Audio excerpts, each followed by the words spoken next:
Naglalayon tayo ng isang patas na pagpapairal sa batas. Kahit malaki ka, makapangyarihan ka, kailangan gumalang ka sa batas. Lahat ay pantay-pantay sa batas. Walang mayaman, walang mahirap, walang lamangan, walang dayaan, iwasan na natin ang palakasan. Ang lahat ay patas sa batas. Tama. Magandang araw mga kaibigan. Ayan po, napakasarap pakinggan ang mga kataga ni Congressman Marcoleta. Daman-dama ko yung sinseridad niya sa pagpapaliwanag na ang batas ay dapat pantay-pantay, na walang mayaman, walang mahirap. Those who are less in life should have more in law. Kaninong statement yan? Kay the late President Magsaysay ata. Ito, si Congressman Marcoleta, ito ang tunay na kagalang-galang. Honorable ba na kongresista? Bagay sa kanya ang isang congressman. Yung karamihan dyan, ewan ko na lang kung kagalang-galang pa ba o kawalang-galang. Imbes na congressman, yung naririnig ko lang ito nababasa, congressman. Okay.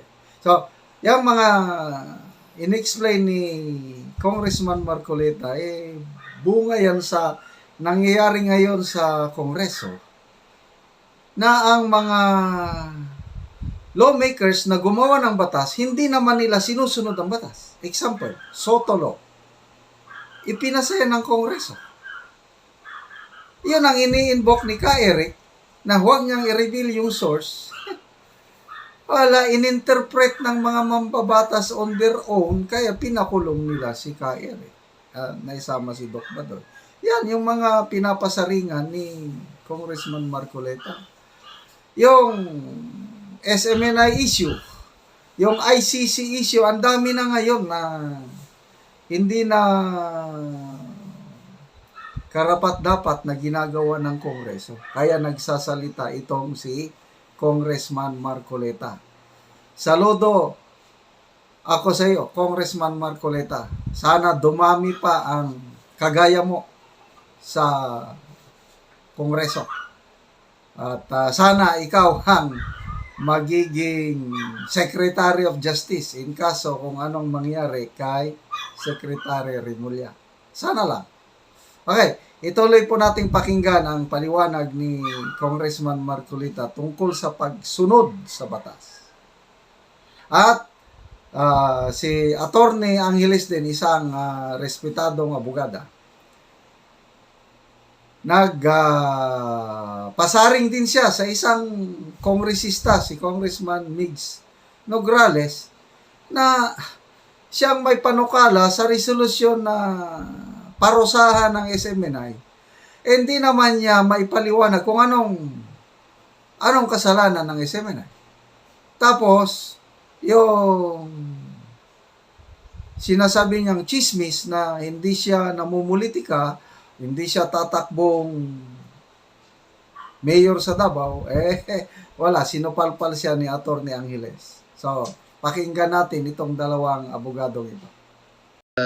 Kasi lalong-lalo na sa panig nung walang impluensya, sa panig nung maliit, yung underprivileged na sinasabi natin, talaga namang kapag hindi mo isiniayos ang pagpapatupad ng batas, talagang marami ang hindi nabibiyayaan at hindi na naipapairal ng pantay-pantay ang batas. Kahit ano ka pa, mayaman ka man, mahirap ka, halimbawa ay ano man ang kalagayan mo o ang kulay ng balat mo, kailangan pantay-pantay sa batas. Walang lamangan, walang dayaan, at wala na yung palakasan. Sapagkat yan ang basihan para sa pagpapaunlad at pagbangon ng isang bansa. The people deserve nothing less than protection from those who violate not just one law but multiple laws and from the spread of misinformation. If may lumabag sa batas at privilege na binigay sa kanila, then they should be accountable for that. Contrary to the chismis, ewan ko kung anong chismis yung sinasabi niya, I will not run for mayor of Davao. May ganon. And I have no intention of engaging in politicking. Uy, Congresswoman. Newsflash, you're a politician. Walang away. So bakit kayo gumagawa ng away? Sino may sabi, Congressman Migs, na walang away?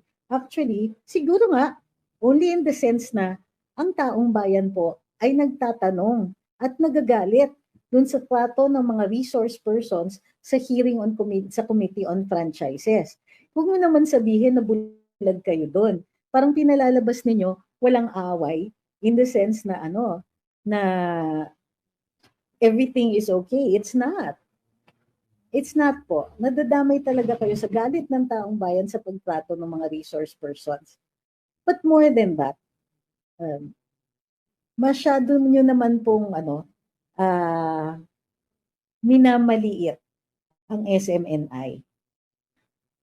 Sabi niya, tinuloy pa niya, I refuse to be exploited, used as clickbait, and stay in a place which is not in line with my values and morals.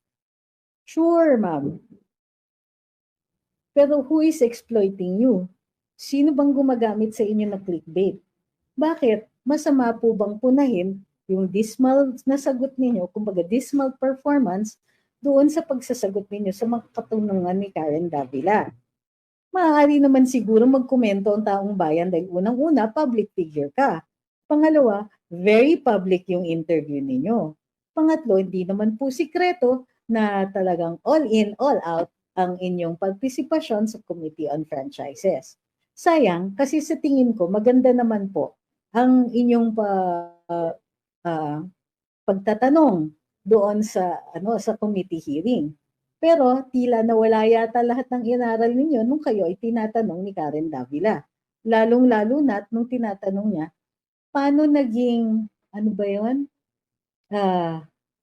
national security ang issue ng travel fund ng speaker. Lalong-lalo na ang publiko ang nagtatanong.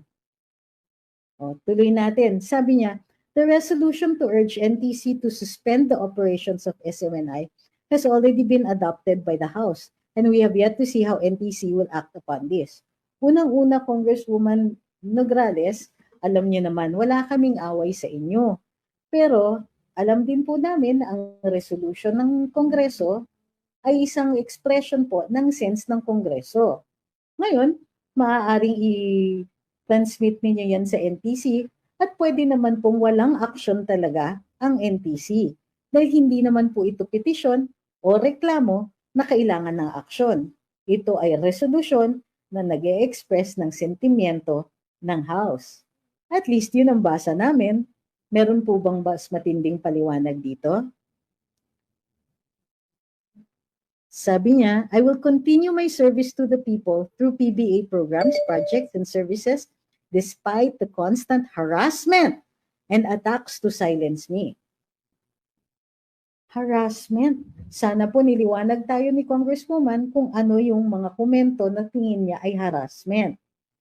O ano yung mga instances na sinasabi niya na siya ay hinaharas. Attacks to silence her. Silence? Ma'am, Congresswoman po kayo. Kung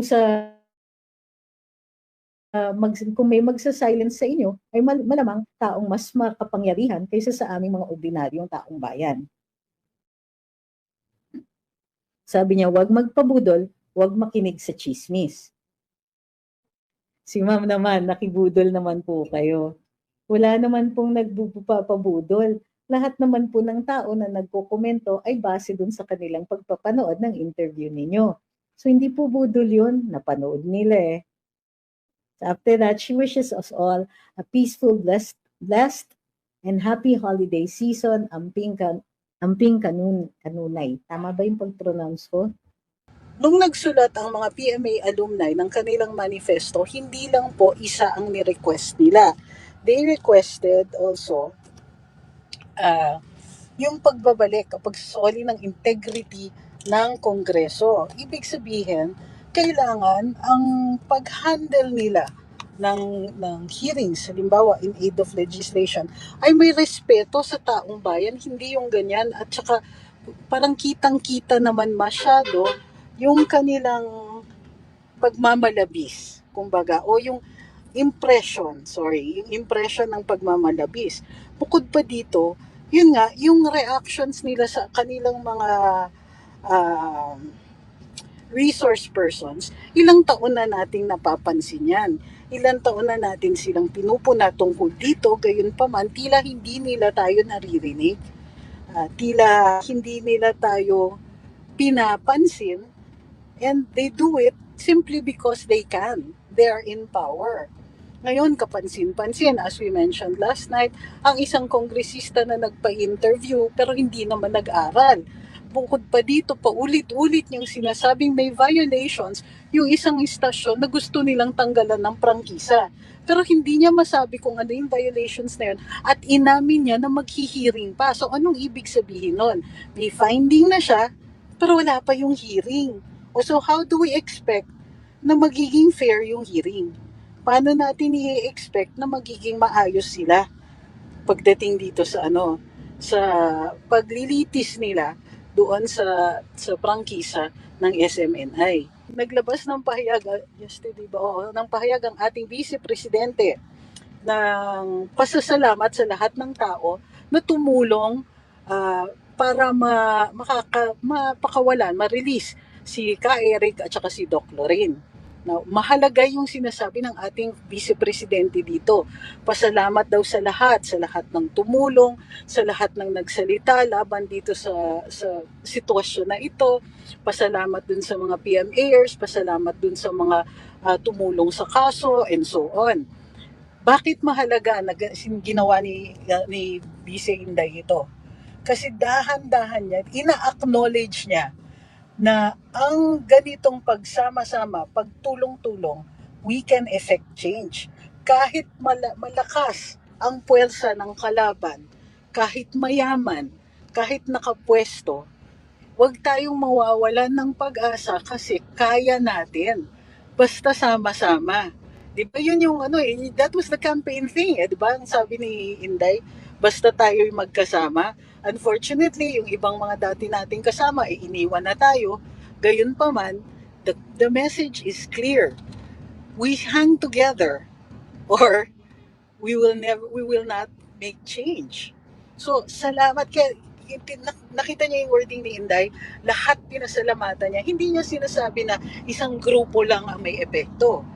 Ang sinasabi niya, lahat tayo. Lahat. Pati tayong mga hampas lupa. Alam mo naman, pati tayong mga hampas lupa, dahil nagsalita tayo, dahil ipinahayag natin yung yun na napansin natin na ganito, na tila dahas ang ginagamit, tila opresyon na ito, tila pinatatahimik tayo, at hindi naman tayo bulag dun sa ibang mga pangyayari, katulad ng pagkakaso ng mga ibang vlogger, katulad ng isa-isa nang nadidismiss yung mga kaso ng Rappler, ni Laila de Lima, and so on. Nagagawa ito dahil mayroong mga tao na nasa poder, na nakaupo, na may power, na tumutulong sa kanila. Pero kayang tablahin ang power ng mga nakaupo. Kaya tablahin ng masa, tayo yan, if several groups come together, if we all come together for one single purpose. Salamat dun sa mga PMA alumni na walang takot na isinulat, naglagda talaga sa manifesto na sila po ay tutol di sa ganitong pangyayari at nagdidemand ng mas maayos na response o mas maayos na pamamalakad dun sa mga kongresista natin. Sabi ni Sony, it just feels that he's just doing whatever he wants to do since PBBM is so silent with all these ongoing issues, especially against VPISD. There are a lot of attack dogs unleashed against the VP. Well, alam nyo, may kasabihan sa batas na kung hindi ka tumutol, pumapayag ka. I'm not saying na yun ang ginagawa ng ating Pangulo, pero yun na nga siguro yun. Hindi na lang siya po nagsasalita. Kanina, sa Karambola, pinag-usapan din ni Boss Jonathan de la Cruz, ang bagong aksyon ng ating Pangulo. Kasi kanina, in-announce na ang presidente ay nag-appoint ng tila isang special presidential assistant on investments or something like that having to do with finance. Ang iniupo po ay yung advisor naman niya. Talaga, parang binago lang yung titulo niya. Ang na-observe dito ay si Pangulo ay hindi mahilig kung siya mismo, no, hindi siya ganun kahilig na magtanggal sa pwesto, lalong-lalo na kung may pinagsamahan sila nung tao na yon. And so, rather than remove a person from office, pag merong hindi ginagawa yung taong yun, nag-a-appoint na lang siya ng ibang tao para gawin yung trabaho na yon. You can refer to Karambola this morning para mapanood ninyo yung full discussion ni Boss Jonat. Ang punto dito ay ganito siya mag-handle ng mga little conflicts. So, ang pagkaintindi natin, dahil hindi nagsasalita ang ating Pangulo tungkol sa mga aksyon na natatamaan ang ating Vice Presidente, ay sinasang-ayunan niya dahil hindi siya nagsasalita against it. Pero, at ganito po ang kanyang character. Kumbaga, nag-a-avoid siya ng conflict. So, para hindi na lang siya mukhang aggressor laban sa ating Vice Presidente, ay hinahayaan lang niya kapag ang ibang tao ang nagsasalita against the Vice President o gumagawang aksyon kung saan nasasaktan o naaapektuhan ang ating Vice Presidente. So, hindi man siya kasali dun sa mga aksyon laban kay Vice Presidente, parang it would be uncharacteristic naman na wala siyang sinasabi o ginagawa upang masalag, maharang, o malusaw yung ganong klaseng mga perceived attacks or actual attacks.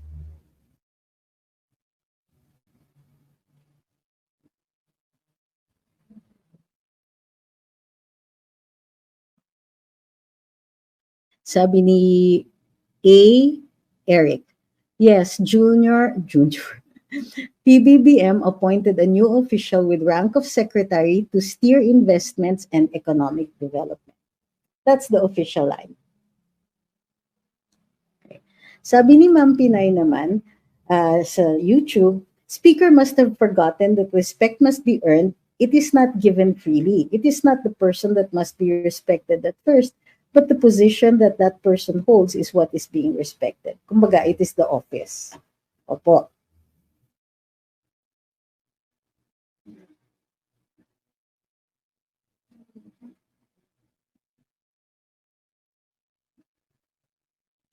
Sabi naman ni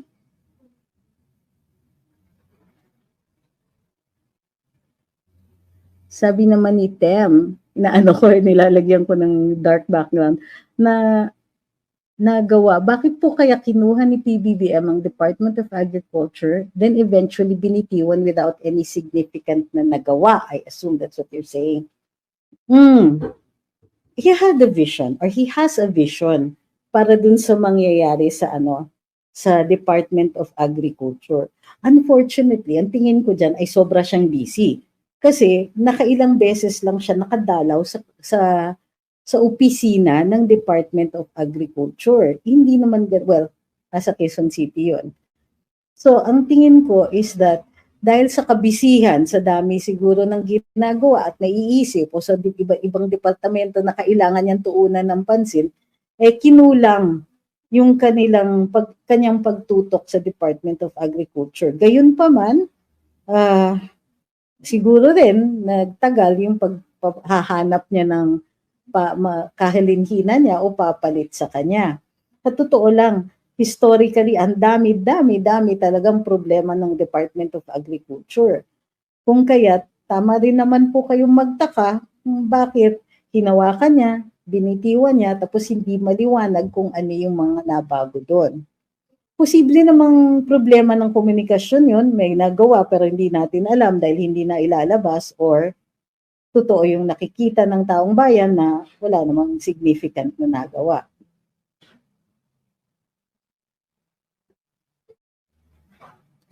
Sabi ni Bart, sana open the books of Congress. Please, pamasko nyo na yan sa bayan.